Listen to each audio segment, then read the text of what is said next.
13 de junio del 2026. México humilló a Ecuador y Claudia Sheinbaum le ganó a Daniel Noboa en los aranceles. Pero la historia de cómo ocurrió eso es mucho más interesante que el titular, porque no fue un golpe militar, no fue una sanción devastadora, no fue una guerra de cifras millonarias. Fue algo que duele mucho más que todo eso. Fue una carcajada pública, fría, calculada, con datos en la mano y sarcasmo en la voz, lanzada desde el podio de la mañanera mientras el presidente de Ecuador esperaba una respuesta a la altura de su amenaza.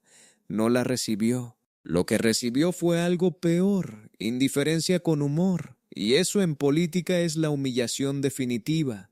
Antes de entrar de lleno necesitas entender por qué esto importa tanto, porque no estamos hablando de un pleito cualquiera entre dos gobiernos vecinos, estamos hablando de un patrón, de un presidente que creyó que podía presionar a la economía número 12 del planeta con un arancel y salir bien librado. De una presidenta que respondió sin alzar la voz, sin mandar tropas, sin romper nada más de lo que ya estaba roto. Solo abrió la boca, dijo 3 oraciones y convirtió la amenaza de Ecuador en el meme político del año. En los próximos minutos te voy a explicar exactamente cómo sucedió esto.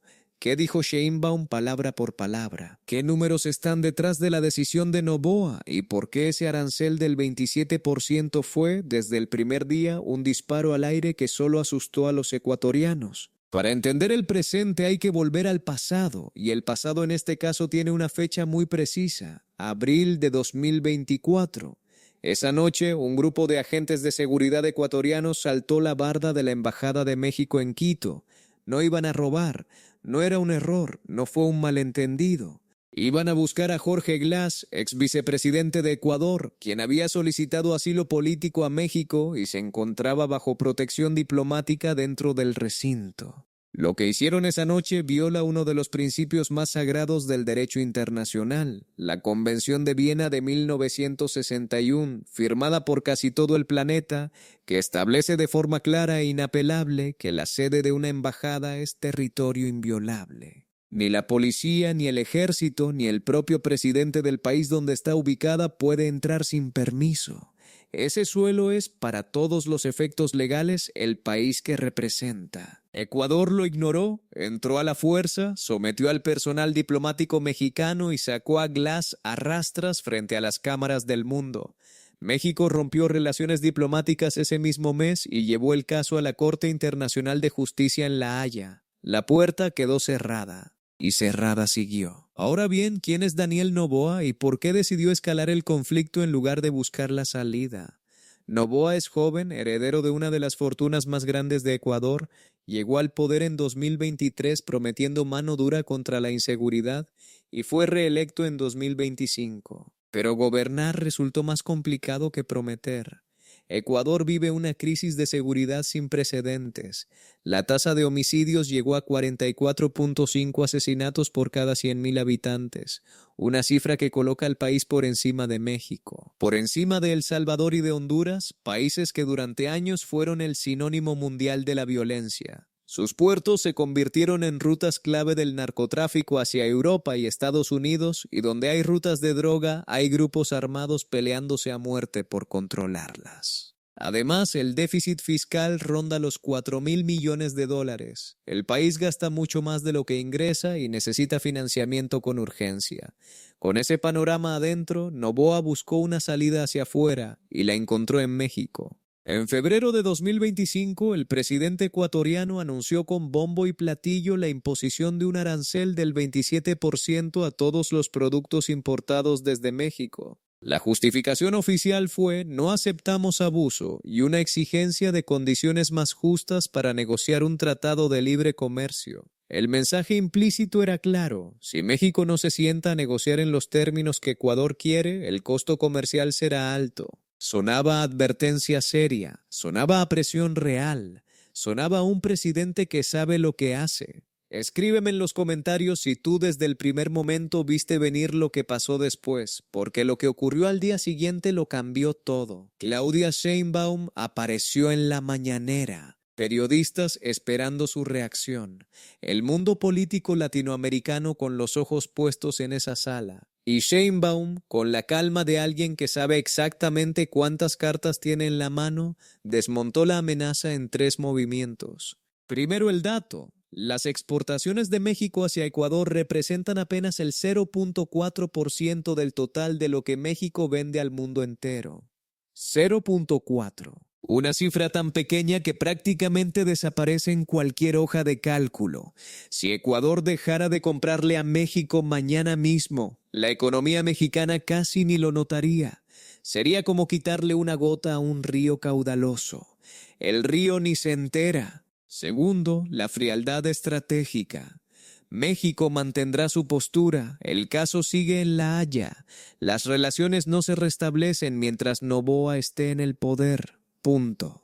Y tercero, el remate, el golpe que nadie esperaba con esa precisión quirúrgica. Sheinbaum miró a las cámaras y dijo algo que quedará grabado en la historia diplomática de América Latina. Son más ricos los camarones de Sinaloa que los de Ecuador, la verdad.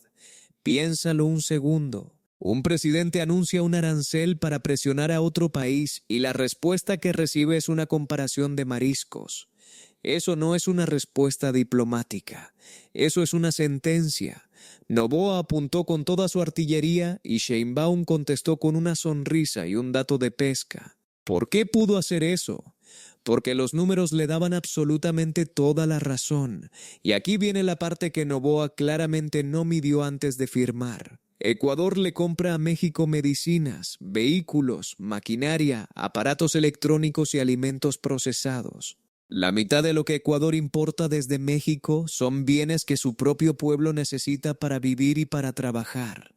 Un arancel del 27% sobre esos productos no castiga a México ni un centímetro. Encarece la medicina que necesita un enfermo en Guayaquil. Sube el precio del coche que con tanto esfuerzo quería comprar una familia en Cuenca. El agricultor que necesita una refacción para su maquinaria la encuentra más cara. El comerciante que vive de vender electrónicos ve cómo sus márgenes se reducen. Y quien termina pagando todo eso no es México, es el pueblo ecuatoriano, centavo a centavo, cargando con el costo de una decisión que tomó su presidente por orgullo.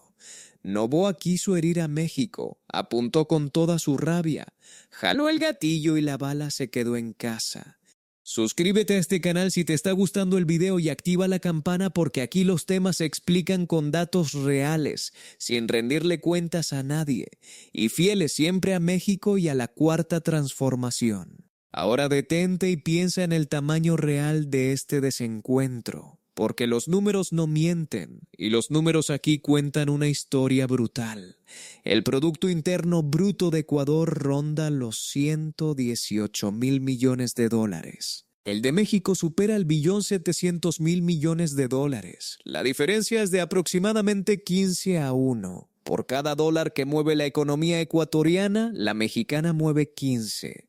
En el ranking mundial de economías, Ecuador ocupa el lugar número 65. México el número 12. No están en el mismo barrio, no están en la misma ciudad, no están jugando en la misma liga. Y aquí viene la pregunta que me gustaría que respondieras en los comentarios. ¿Tú crees que Noboa sabía estos números antes de anunciar el arancel o tomó la decisión sin revisar los datos? Porque la respuesta dice mucho sobre cómo se gobierna Ecuador hoy. Más allá de las cifras frías, hay una dimensión que casi nadie menciona y que explica por qué la derrota de Noboa es más profunda de lo que parece en la superficie. México no era para Ecuador solo un socio comercial más. Era su ventana hacia el norte, su puerta de acceso a las cadenas de producción del tratado comercial más poderoso de la región. La conexión que permitía a los productos ecuatorianos soñar con llegar a mercados que de otra forma quedaban completamente fuera de su alcance. México era el puente, y Noboa lo quemó. Cada productor ecuatoriano que antes podía conectar con redes de distribución que lo llevaban al norte del continente, ahora tiene que buscar rutas más largas, más caras y más complicadas. Multiplica eso por miles de pequeños negocios y empieza a aparecer el costo invisible de la soberbia. Un costo que no sale en los discursos, pero que se cuenta en empleos perdidos, en oportunidades que no vuelven, en negocios que cierran sin que nadie lo explique en televisión. La pregunta que queda flotando es la misma que debería hacerse cada ciudadano ecuatoriano esta noche. ¿Cuánto más le costará a Ecuador seguir abriendo frentes contra rivales que pesan 15 veces más? ¿Y cuánto tiempo más puede un presidente distraer a su pueblo hacia afuera cuando adentro la violencia rompe récords y las cuentas públicas sangran sin parar? Esas son preguntas que Noboa tendrá que responder tarde o temprano. Sheinbaum ya respondió las suyas, con datos, con calma y con camarones de Sinaloa. Suscríbete a este canal si te gustó el video, deja tu comentario abajo contándonos qué te pareció la respuesta de Sheinbaum y cuéntame, ¿tú hubieras respondido igual o diferente? Aquí seguimos, fieles a México, fieles a la verdad y sin venderle la voz a nadie.